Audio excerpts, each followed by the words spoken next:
everyone, I'm Allie with PotomacBeads. In this Better Beader episode, we are going to go over some suggestions for keeping your designs straight, as well as how you may come up with and some words of advice from myself on how I come up with and keep track of the designs that I do. This is a question that we get very regularly, whether or not it's on Zoom meetings or presentations that I give. Almost every time I interact with people, they want to know how it is that so many creations are made. How does it come out of the head, go to the YouTube video, and get created? So I thought I would show you a behind the scenes look at my sketchbook. This might be a good idea for you if you have a lot of meetings to attend, or if you have a lot of doctor's appointments. If you find yourself sitting and having time where you're not necessarily in front of your craft or your beads, a sketchbook might be a great idea for you. My sketchbooks are always included with my work notebooks as well to remind me things of the daily tasks that I have to do, as well as the designs that come at me and really get inspired at moment's notice, or a lot of times during meetings, honestly. So I wanted to show you how I organize and work with my sketchbook, some ideas for you, and then I know there's going to be tons of feedback below in the comments section on ideas for how to continue to grow your craft and use a sketchbook or use design tools to help you make your own projects. So like many of you, I am a very tactile person. I like to have books in front of me. I like, if I'm thinking about something, having a pen in my hand. And as much as I love technology and my computer that sets those reminders and reminds me of my daily tasks, as well as my phone, I really find inspiration in putting a pen to paper when it comes to designing. Yes, working with beads and designing right away is wonderful. However, there are moments like sitting in a doctor's office or on an airplane or in a meeting that you may not have the beads right in front of you, but the design pops in your head and you want to try it out and see how it fits together. I introduced you to some of my older, and then a current, and then some of the other ones are in files basically at my desk. But these are my notebooks. So at work, I like a pocket-sized notebook, basically a purse-sized notebook. I keep this in my purse as well as in my computer bag. Wherever I'm traveling, it kind of travels with me.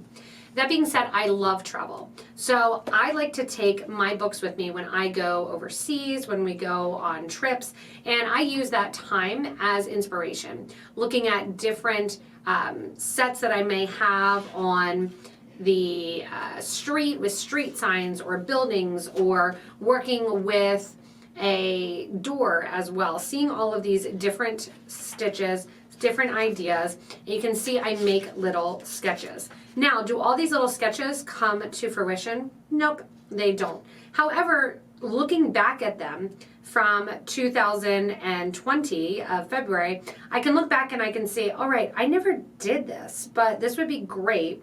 I can do some of these different design elements. Here's from 131 so January 31st of 2020. And I can look and say, okay, yeah, I actually never did these. I draw myself detailed notes as far as this shape and just little sketches, always making sure to include that date. I can usually look back then in my digital calendar and see where I was, what inspired me, and make even more detailed notes if I need to. Sometimes if I don't have my necklace near me, I will also write on little index cards or little post-it notes and shift them into there as well and stick them into that note. I try as much as possible when I'm designing things, when I'm writing things, to write the notes as far as what I'm going to use and what I'm going to utilize. This is the back of my work notebook. So in the front, I have notes from meetings, I have notes from videos, I have things that I need to do, and that allows me to not only have my notebook out to write during meetings, but sometimes in those moments of inspiration, and luckily my staff understands, I'll just turn my notebook to the back and start drawing. Now, like I said, I am not a good drawer by any means. I look at these and I utilize them, and some of them are just ideas, things that I need to work on. This is from 419. And it's not going to be something that I necessarily write a design in every day, but I am holding it and having it in my hands every day. We also have free downloadable graph paper, and I have on previous ones printed that out and literally just taken some glue, and I've gone ahead and taken the glue and just glued it into the book, and I have that actually in the book as well. If you have a design or a video that is inspiring you, you can also write that on the notebook. So you can say what you're inspired by, you can say what the date is. I have videos that I need to do here. I have ideas that just come to me from last week, week before, and think about, all right, here's what I want to do, here's what I want to make. These are the ideas when they pop into my head. Because let's face it, most of the ideas that are going to pop into your head to do are not going to be things that are easy to replicate once you forget about it. Our ideas, our inspiration comes to us usually at a fleeting moment, and then if you don't write that down, you may not have that. There's also digital notebooks, which are awesome. Our staff uses Rocket notebooks, which you can actually take a picture of, that QR code, and copy everything onto your computer as well. Again, I'm still a textile person. So I have my notes in the front, and you can see I'm a doodler. So I have my notes in the front for all of my meetings and what I need to work with. And then in the back here, I have my design. So even if it's just something as little as, one of the videos recently was the asteroid necklace, and I have, do I want to use a round trio? I don't know, but I know I want to do these kind of planetary circles. Then underneath here, I said, okay, here's my item numbers. Could those item numbers work? Because I was at my desk and I had my recording book here in the studio. So I make sure to add these in and to see exactly what I'm working on. If I'm doing something during an example, I write Twitch example. I love to have the dates included because that helps me to inspire, like the asteroid necklace, the trio. Why was I doing this? What did I see? What was happening on 5/10 that sparked my creativity? Sometimes including the dates can be really helpful. In addition to that, it's often helpful to go in and to write the materials that you're using or little things that you want to try out. So sometimes I'll be very detailed and I'll say, all right, I'm going to use 8O beads. I'm going to use a 14 millimeter bracelet in the works that I haven't done yet. I'm going to do a bracelet with a bunch of chatons and with bezels, rivolis, all the same color, different colors. Am I using both 15s and 11? These are things that I'll go back to and reference after the fact. In addition to that, if you have helpful things that you know, because yours might be just a beading or a design notebook, you may have helpful ideas to put in here on how to do stitches. So you can put notes in the area. And if you have little page markers or little stickers, you can fold them over the sides of your page. And you can put notes for different videos that you've watched, things that you've learned how to do, and basically write your own instructions. When I teach classes, I always encourage people, especially when they were in-person classes, to take the instructions that I gave and flip them upside down. Take your notebook, just like I did recently for something at work. I wrote a step-by-step process that I needed to do, writing my own information as far as the steps that it was going to take to do something on the back end of our computer. Let's see where I have it here. I had the bookmark, I got it down, and I'm good to go. So going in here, I write my detailed list of what I need to do, how I need to go, the steps that I need to take, how I'm going to import things. It's the same idea as if you're writing your own instructions. When you're taking a class, watching a video, grab out your design notebook, take notes in it before even looking at the pattern, look through and see the whole thing through fruition and completion. And maybe the front of your notebook would be patterns that you've made. You can even take some just Elmer's glue or glue stick, and you can even tape in or glue in your packing slips from your sales orders to make notes at the top. All of this was purchased on this date. Other people that I've seen, they'll do their design notebooks. If they're doing other people's designs as well, they'll have a plastic sheet protector and a 3-ring binder. They'll write their own notes on loose leaf. They have their sheet protector with all their materials in it and their patterns printed out. Then another sheet behind that's blank is always my suggestion to actually write in additional notes or write write different things that have sparked your creativity. You'll also notice my kids like to sometimes grab the notebooks, and that's okay because it's design. It's supposed to be fun. It's supposed to be inspiring, and if they're inspired to write on pages and draw, I'm happy with that.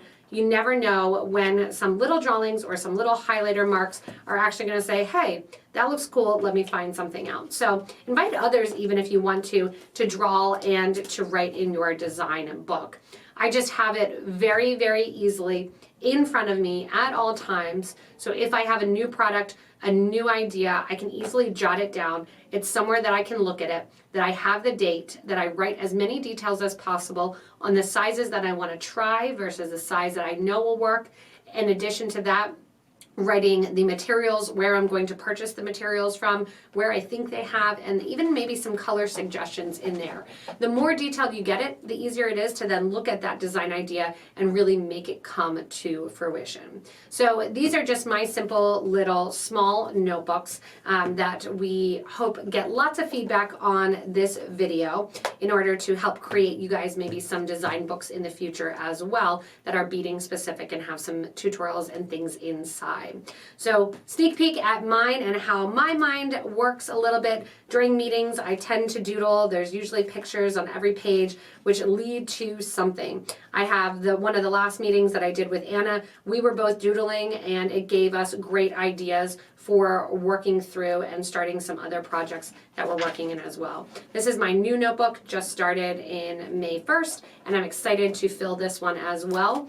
Then I go back in the past and look at other designs that are in my notebooks which inspire me with the knowledge that I now have, how I can make them better, make them successful, or change them up a little bit, writing them in my new notebook, referencing the date and the notebook that they came out of and how I was inspired. Same for if you're inspired by a video, by a pattern, write what that pattern is or that video inspiration so you can go back and look at it and look at your notes and your design alterations.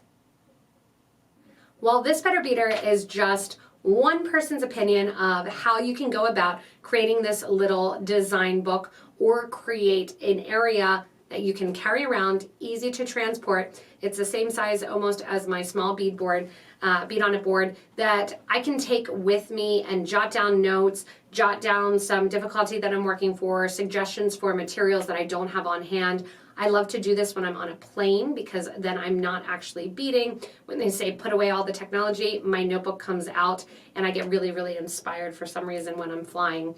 So with lots of travel, hopefully planned as things open back up, grab yourself a notebook, a design book, and go to town just drawing pictures, taking pictures, even gluing in pictures from magazines. I have a cork board in my office area that just has little pictures on it from magazines or kids have done. And those things that I surround myself with allow me then to grab my notebook, draw a little bit of a sketch, come up with some ideas, and then gather up my materials and try to make them happen rather than sitting down sometimes right away with my beads, which can be very overwhelming.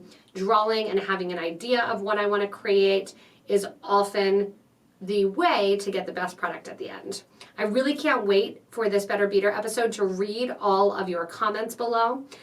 We are really excited with an idea to make a design book that would be available, and I want to see what everybody wants in that product. So list below some ideas that you do, some suggestions, even with that graph paper inside, doing some colored pencils and actually drawing out your designs for your loom bracelets, for your herringbone or your peyote stitch bracelets, for the bases, and how you're going to embellish on top can be so, so much fun. I always feel like they took crayons away from us after we left kindergarten, and as adults, we need to get those crayons and those tools back to really spark our creativity and let ourselves go wild. So grab yourself just some paper. You can even make a book just stapling it in, something that you can have handy, little pocket notebook to draw out and to spark that creativity. As always, these Better Beader episodes really are designed to help to make you better at your craft and inspire you to do more. If you want to and you haven't yet already, please subscribe so you don't miss anything from us here at PotomacBeads. I also mentioned the graph paper that we have and some of the helpful tools. We'll put links to that in the description of the video below so you can check us out at PotomacBeads.com as well as PotomacBeads.eu.